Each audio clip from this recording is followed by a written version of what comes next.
സ്ത്രീ സ്വാതന്ത്ര്യത്തെക്കുറിച്ചും സ്ത്രീയുടെ സ്വപ്നങ്ങളെക്കുറിച്ച് സ്ത്രീകളുടെ ചിന്തകളെക്കുറിച്ച് വളരെ ഭംഗിയായിട്ടും അതിനോട് വളരെ നീതി പുലർത്തിക്കൊണ്ടാണ് അഭിരാമം സംസാരിക്കുന്നത്.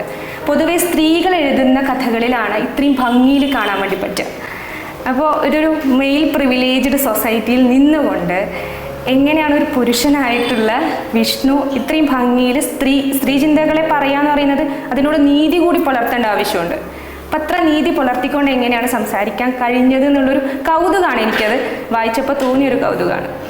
അതിൽ ഒന്നാമത്തെ കാര്യം, ഞാനങ്ങനെ ഒരു സ്ത്രീ പുരുഷ ചിന്തകൾ അല്ലെങ്കിൽ സ്ത്രീ പുരുഷ എഴുത്തുകൾ എന്നുള്ള കാര്യമില്ല. ഞാൻ എൻ്റെ ഒരു ജീവിതത്തിൻ്റെ ഒരു ഘട്ടം വെച്ച് ഞാൻ മനസ്സിലാക്കിയ ഒരു കാര്യം, ഒരു പുരുഷനെ ഏറ്റവും മനോഹരമായി എഴുതാൻ കഴിയുന്ന സ്ത്രീക്കാണ്, ഒരു സ്ത്രീയെ ഏറ്റവും മനോഹരമായി എഴുതാൻ കഴിയുന്നത് പുരുഷനുമാണ്. എൻ്റെ അടിയുറച്ച വിശ്വാസമാണ്. കാര്യം എന്താണെന്ന് വെച്ച് കഴിഞ്ഞാൽ, എൻ്റെ നിരീക്ഷണങ്ങൾ, ഞാനെന്ന് പറയുന്ന ഒരു ആൺബോധത്തിൻ്റെ നിരീക്ഷണങ്ങൾ പൂർണ്ണമായും അടയാളപ്പെടുന്ന സ്ത്രീകളിലാണ്. എൻ്റെ നിരീക്ഷണം സ്ത്രീകളിലോടാണ്.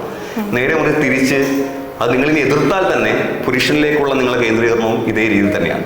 അപ്പോൾ ഞാനെന്ന വ്യക്തി ഒരു ആണിനെ എഴുതാൻ ശ്രമിച്ചാൽ, ആണിനെ ശ്രമിക്കുന്നല്ല, ആണിനെ ഞാൻ ഈ ഒരു വശം വെച്ച് എഴുതാൻ ശ്രമിച്ചു കഴിഞ്ഞാൽ ആ ആണിൻ്റെ ഏതാണ്ട് 80% ശേഷങ്ങളിൽ മാത്രം കോൺസെൻട്രേറ്റ് ചെയ്യപ്പെടുന്നതായിരിക്കും. ആ ആണിനെ ബിൽഡ് ചെയ്യുന്ന ആ ഒരു ബിംബത്തെ ഞാൻ ബിൽഡ് ചെയ്യാൻ ശ്രമിക്കുമ്പം അതിൻ്റെ 80% വിഷ്ണു എന്ന് പറയുന്ന ഈ 34 വയസ്സിൽ ജീവിച്ച ആ ബിംബത്തെയായിരിക്കും ഞാൻ അവിടെ കൊണ്ടുവന്ന് ഇങ്ങനെ പതിച്ച്. അപ്പോൾ ഞാനായിരിക്കും ആകും.